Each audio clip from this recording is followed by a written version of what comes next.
November 27th, 1972, in front of 7,500 screaming fans at Memphis Ellis Auditorium. Elvis Presley slammed the brakes on his band mid-riff. The reason? Priscilla walked in quietly. The sudden hush, broken only by whispers of what just happened, would ripple through the crowd and the legend forever. The red velvet curtains glowed under the warm amber stage lights, casting long shadows across the wooden floors of Ellis's auditorium. A humid November air carried the mingled scent of sweat, cologne, and anticipation, thickening in the lungs of 7,500 fans packed tightly in rows and balconies. Hand-painted signs bobbed in the sea of excitement, some hoisted by teens on shoulders, others waved by older fans clutching bootleg cameras. The first chords from the band teased the opening of the night, electric and anticipatory, while the faint click of tuning pegs punctuated the low murmur of chatter. Elvis adjusted his scarf and ran a hand through his dark hair, scanning the crowd with a practiced eye. The spotlight caught glimmers of faces, wide-eyed and eager. Somewhere in the back, a shadow moved against the glow of the exit, small, deliberate, silent. Priscilla. She navigated the aisles with measured steps, unnoticed by the majority but unmistakable to the man on stage. Have you ever felt a room itself hold its breath in expectation? That was the sensation electrifying the space. Footsteps on wood, the shuffle of restless bodies, the distant clatter of a dropped camera, all faded under a magnetic tension. The first verse teetered on the edge of sound, but the invisible pull from the back of the hall drew every eye and every heartbeat to a single point. Something shifted, subtle but undeniable. A ripple through the audience, an almost imperceptible collective pause. The band hit the next chord. Elvis's eyes flicked, focusing with a rare, private intensity. The crowd sensed it, even if they could not yet name it. The shadow approached the front, and in that moment, the night changed forever. Proud Mary began to swell, the drums pounding a familiar rhythm that vibrated through the wooden floors and up into the balcony seats. Brass blared, guitars chimed, and the first rows erupted in cheers. But then, mid-verse, Elvis froze. His hand shot up, an abrupt stop that pulled the band into an uneasy silence. Musicians blinked, unsure. The cymbals hovered mid. The audience paused, puzzled murmurs rising like a low tide, punctuated by flashes from eager cameras. From the far side, Priscilla had entered through a side door, her presence unnoticed by most of the crowd. Yet Elvis's eyes locked on hers instantly, his expression caught somewhere between surprise and tender recognition.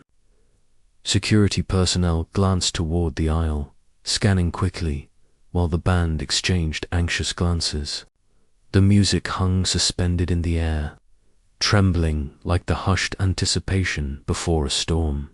When someone you care for enters unexpectedly, do you act immediately or pause to savor the moment? The question hung as heavily as the stage lights. Around the auditorium, fans whispered, craning their necks, catching only fragments of the unusual scene.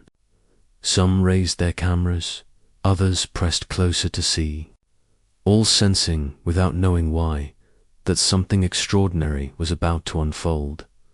The hush deepened, almost tangible, as if the air itself had thickened. Even the distant hum of the street outside seemed to fade, replaced by the quiet tension inside. The band's rhythm faltered, guitars trailing off in hesitation, drumsticks hovering over the snare. Elvis's usual commanding presence softened. Instead of the energetic pull of performance, there was a private gravity anchoring him in place. Have you ever been in a moment so intimate, yet surrounded by thousands, that the noise around you becomes irrelevant. That was the exact feeling pressing down on every person present. It was a contrast that made the crowd lean in collectively, straining to witness both the performance and the private drama unfolding at once. Elvis took a slow step toward the edge of the stage, his gaze unwavering, cupping his hand almost instinctively. The murmurs grew, a ripple of uncertainty through the audience. The band held their breath, unsure if they should continue. A fan in the third row whispered, "Did he just stop for her?" A photographer snapped a frame that would later circulate in bootlegs, capturing the brief, electric suspension of sound and expectation. The lights caught the sheen of sweat on Elvis's brow, the way his fingers twitched slightly above the microphone, and the delicate movement of Priscilla's hand brushing her coat sleeve as she made her way closer. In those few seconds, the auditorium experienced a collective heartbeat, suspended in awe. The familiar rhythm of the song faded into something else, an unspoken connection between two people, broadcast in real time to thousands. The crowd waited, breath held, as Elvis's eyes never left hers, and the music, for once, waited too. Confusion rippled through Ellis Auditorium. Murmurs, growing louder, threaded through the crowd. Some voices carried impatience, others curiosity. A few shouted, unsure if the sudden pause was part of the show or a startling disruption. Band members froze mid-riff, the cymbals hovering in suspension, guitars quivering with unplayed notes. The collective heartbeat of 7,500 people seemed to echo off the walls. Heavy with expectation, Elvis's hand trembled slightly as he lowered it from the mid-song pause. Camera flashes stuttered in the dim light, capturing frozen faces, recording the suspense that clung to every corner of the auditorium. The air felt electrically charged, as if the building itself was holding its breath. Security glanced nervously at the aisles, unsure whether to intervene or let the moment unfold. James Burton, the guitarist, whispered to a nearby technician, "Never seen him do this before." Not even once. The crowd's energy became a tightrope between frustration and fascination. A wave of whispers asked, "Is he going to continue? Has something happened backstage?" Others leaned forward, craning their necks to see Priscilla as she moved quietly down the side aisle, her presence now undeniable. Even those at the back could feel the intensity, the hush that pressed against the usual roar of excitement. When public duty clashes with private love, what would you choose? The question seemed to float in the air, unanswered, yet pressing on everyone present. Some fans shifted in their seats, unease twisting through the anticipation of a show that had always promised energy and spectacle. The rhythm of Proud Mary had halted, the music suspended mid-air, and with it, the expectation of thousands. Elvis's eyes never wavered from hers. Each second stretched like a taut wire, suspense coiling tighter. The difference between obedience to performance and loyalty to feeling suspended in the auditorium. The drummer tapped a restless beat on his pad, but paused, sensing that the crowd itself had become a participant, holding the moment as sacred. Whispers rose and fell like a tide. Why is he stopping? What's happening? The tension reached a crescendo, almost unbearable. Yet in that quiet, a subtle shift began. The murmurs softened as awe and recognition began to thread through the audience. The moment, initially disorienting, revealed itself as a rare intersection of public spectacle and private vulnerability. Even those who had come solely for music began to lean into the empathy radiating from the stage. Elvis' chest rose and fell. the faint tremor in his hand now intentional, a delicate communication of control and compassion. The band mirrored the subtle pause, instruments lowered, strings silent, drums unmoved, waiting. The auditorium had become a living entity, a collective witness to the tension between expectation and the unexpected act of the heart. Instead of restarting the song, Elvis did something no one in the audience or on stage could have anticipated. A soft, almost inaudible sigh escaped Elvis, barely carrying over the lingering hum of anticipation. He tilted his head slightly, signaling the band to hold. For 20 seconds, Ellis's auditorium went dead silent. The collective murmur of 7,500 fans faded to nothing, a rare pause that felt suspended in time. Even the faint rustle of a bootleg camera was swallowed by the weight of the moment. Then, with deliberate steps, Elvis moved downstage. Every eye tracked him as he extended a hand toward Priscilla, cupping hers gently. The hush shifted, no longer confusion or suspense, but a collective intake of breath, awe rippling across the auditorium. Camera flashes caught fleeting expressions of astonishment and wonder. From the balcony to the front row, the audience was captivated by the unexpected intimacy displayed in the public arena.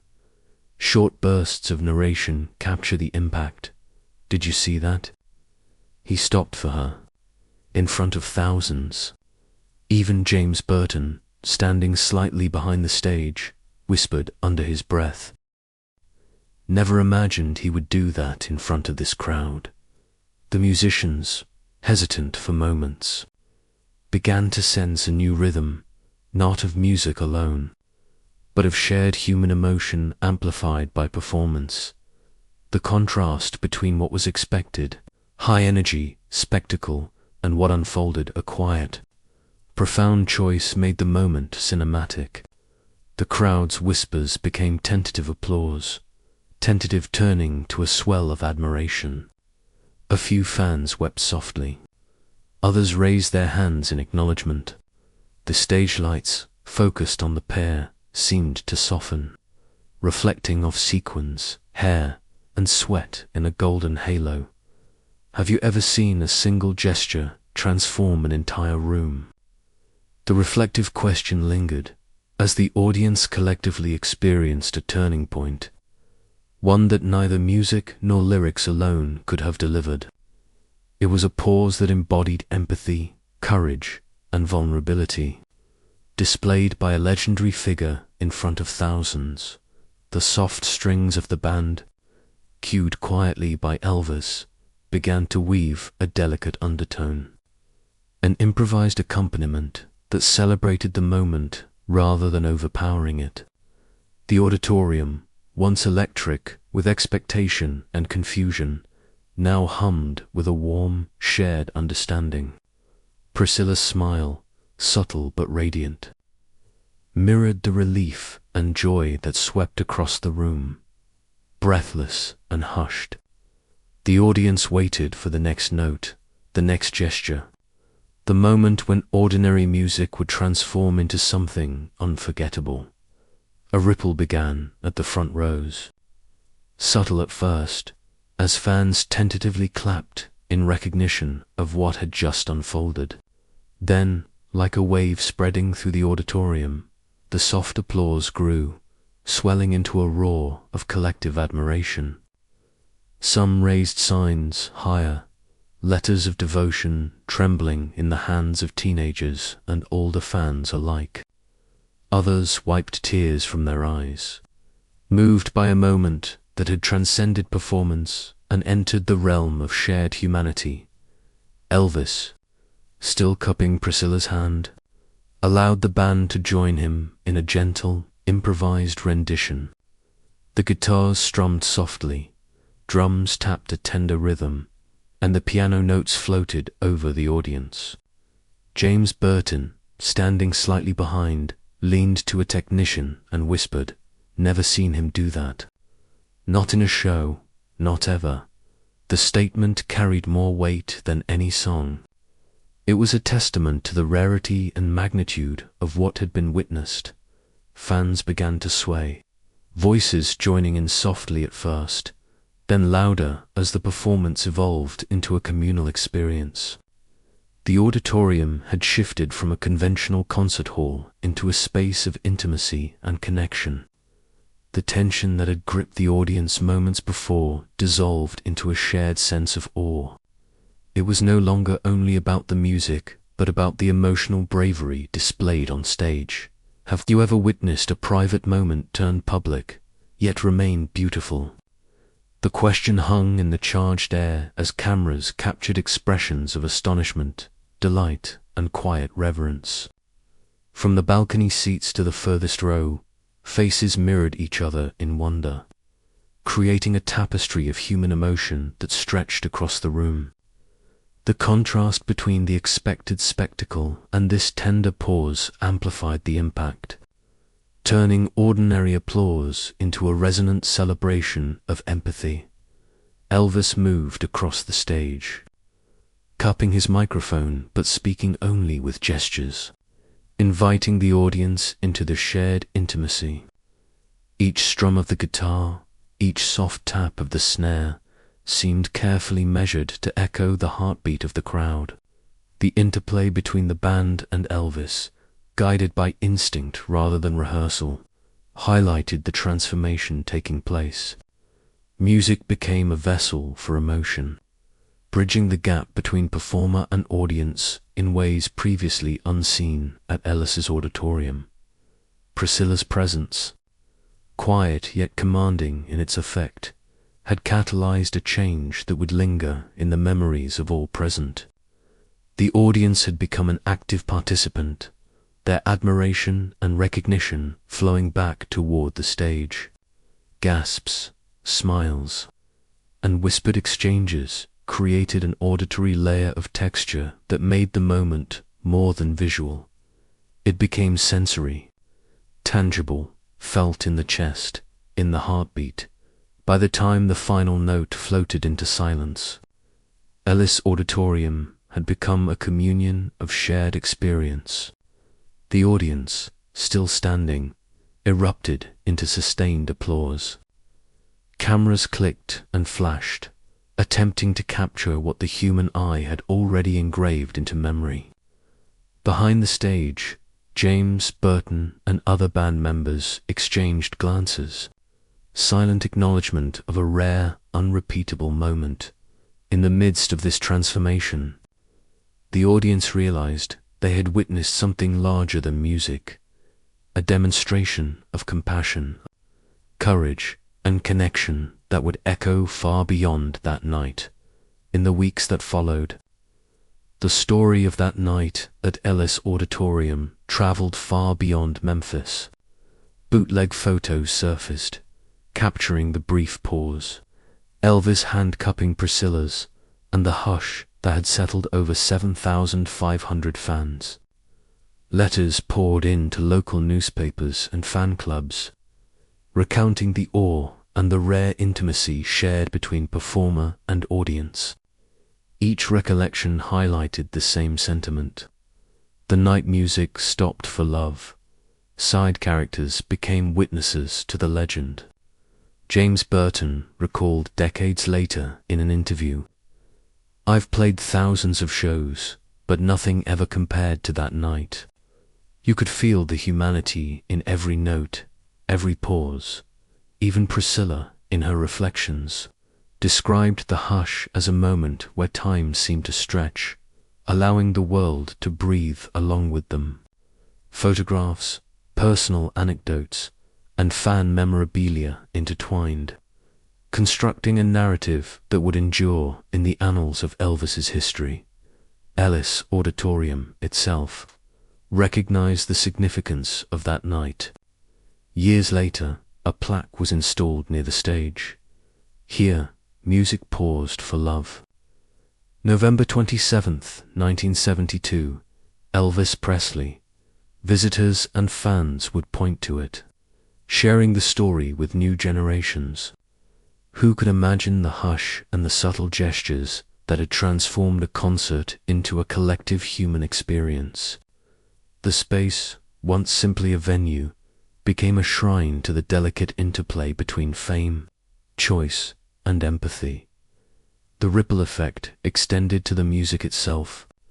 Recordings from the show circulated, first in bootleg tapes, later in documentary features.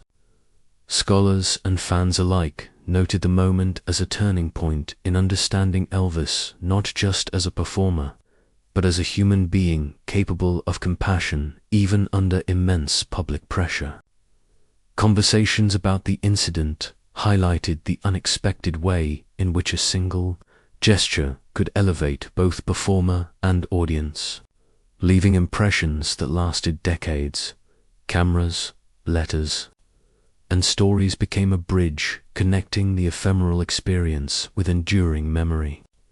Every press clipping, every fan recollection, every artifact, like a scarf or a handwritten note, became evidence of the shared magic. The story, once local, grew into a legend whispered across cities and states, an emotional echo of one man's choice to pause, to recognize, and to honor love in front of thousands. The tale traveled beyond Memphis, becoming immortalized in whispers, documentaries, and conversations, a legend that reminded everyone that sometimes the quietest acts resonate the loudest. True legend, it seemed, was not measured solely by the volume of applause or the energy of a crowd, but by the quiet choices that define humanity. On November 27, 1972, Elvis Presley paused mid-song, not for spectacle, but for love. The hush that swept over 7,500 fans at Ellis Auditorium was more than silence. It was collective reverence for empathy made visible. How often do we let love dictate our actions, even under pressure? That question lingered in the minds of everyone present. The evening became a reminder that fame, power, or expectation do not diminish the weight of simple acts of compassion. Sometimes it is the pause, the gentle recognition, the decision to honor connection over routine, that resonates across time. For decades, the story has been retold in fan letters, documentaries, and commemorative plaques.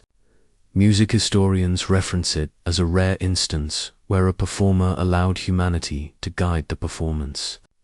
The roar of the audience, the twinkling stage lights, and the hush that followed all combined to create a moment that could never be replicated, yet would always be remembered. That night, the music was not just heard, it was profoundly felt, and in that feeling, the legacy of compassion became immortal. Share a moment when patience, love, or empathy changed everything around you. Moments like Elvis' pause remind us that even in the midst of expectation and chaos, quiet choices can resonate louder than applause. Tell someone who needs to remember, sometimes stopping is the bravest act of all.